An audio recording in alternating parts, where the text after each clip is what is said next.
We know now that in the early years of the 20th century, this world was being watched closely by intelligences greater than man, yet as mortal as souls. We know now that human beings busy themselves about their various concerns were scrutinized and studied, and focused narrowly on the man with a microscope might scrutinize the transient creatures, warm and multiply in the drop of water.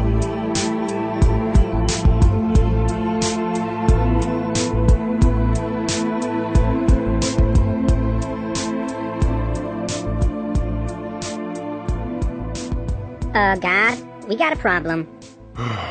Of course we do. There's a woman down there being brutally assaulted. Jeffrey, there's always someone being assaulted, or raped, or murdered. There's always someone suffering from a disease or dying in an accident. This stuff is nothing new, Jeffrey. Couldn't you, I don't know, do something about it? No. Well, why the hell not? Simple. I want my creation to be free, Jeffrey. True freedom of choice means having the ability to choose to do evil things. And diseases and accidents, they may seem bad, sure, but through these tribulations and hardships, people can become stronger. You can't appreciate the good without knowing the bad. I never give people more than they can handle. You never give people more than they can handle? Yep. That's not really the case for everyone who has ever died, is it?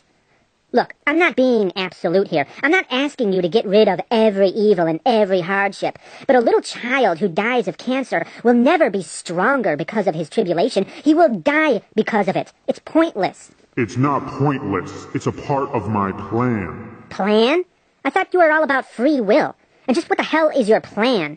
You, the wisest being in existence, can't figure out how to carry out your plan without requiring the deaths of innocent children? And I'm not even asking you to put a stop to all evil, but why do you allow evil that seems so pointless? Like what's happening to that woman and her son? What good will come of that? You could stop it. Effortlessly. You are omnipresent, which means you're in their presence, watching it happen. God Almighty himself is just standing there, watching it. Why won't you do something? I told you, Jeffrey, free will. You don't want to interfere with the murderer's freedom? Well, yeah. So what you're saying is that you care more about the murderer's freedom to murder and the rapist's freedom to rape than you care about the lives of their victims. Well, it doesn't sound as good when you put it like that, but yeah, I guess you're right. What do you think Superman would do if he were here? Do you think he'd just stand here and watch, like you do every day? No, probably not. Superman is supposed to be good. You're supposed to be good. Superman isn't concerned about interfering with free will. Oh, like you never interfered with free will? Like you never performed a frickin' miracle? Let me ask you something. If you performed a miracle right now and stopped that rapist, how many people's free will would be affected? Well, the rapist's free will would be affected, so one, I guess. One person's free will would be affected if you stopped him. Right.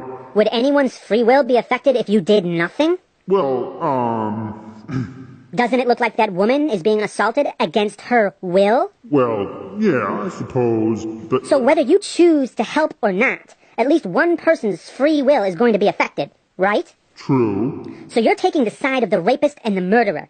Your inaction is action. You're protecting the murderer's free will over that of their victims.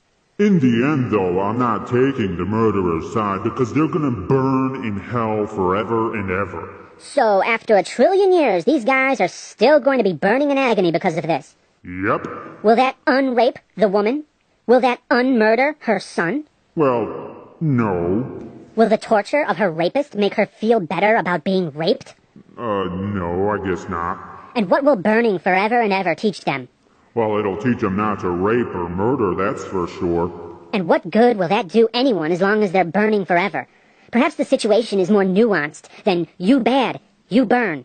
What if you stopped them or set actions into motion that would stop them and help them realize that what they would have done is wrong, turn their zeal for evil into zeal for good?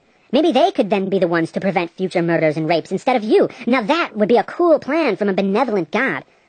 But, as you'd have it, a woman would be raped, a boy murdered, and 2 men mercilessly tortured forever and ever.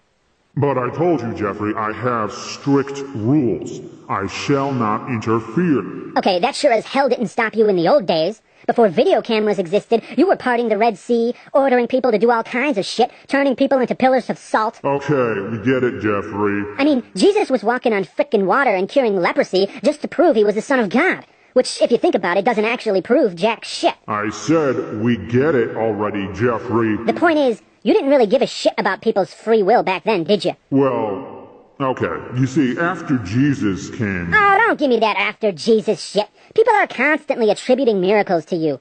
When that train derailed, killing 158 people, but that one little boy was pulled out of the rubble by a firefighter, instead of giving him the credit, everyone gave you the credit, calling him a miracle baby, and forgetting that 158 other people had just died. Where were their miracles?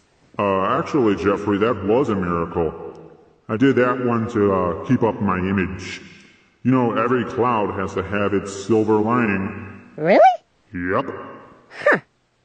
And, when Pastor Henry said in his sermon that God helped him find his car keys... Yep. That was me. That was a miracle. What? Were the keys to his Mercedes supposed to just find themselves? And, when 2-year-old Benny Smith died of cancer? I work in mysterious ways. What about when Tom Anderson survived being shot in the head by a mugger? Oh, I saved him. That was a miracle. And when Nicole Jones didn't survive being shot in the head by a mugger? I won't interfere with free will. Okay, stop right there. You didn't just spot the problem. You don't see anything wrong with your consistency here? Huh. Wait a minute.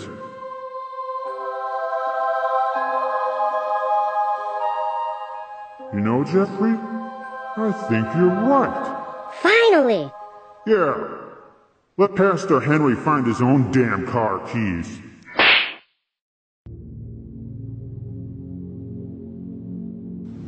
In order to believe the Christian message, you have to believe this. For those 100,000 years, people were born, died, usually, many of them, in childbirth, either the mother or the child.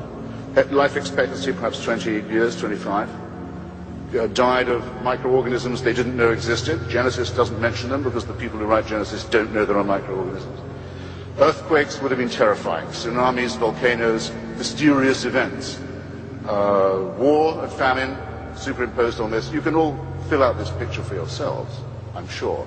That was our life. For tens of thousands of years, on and on it went.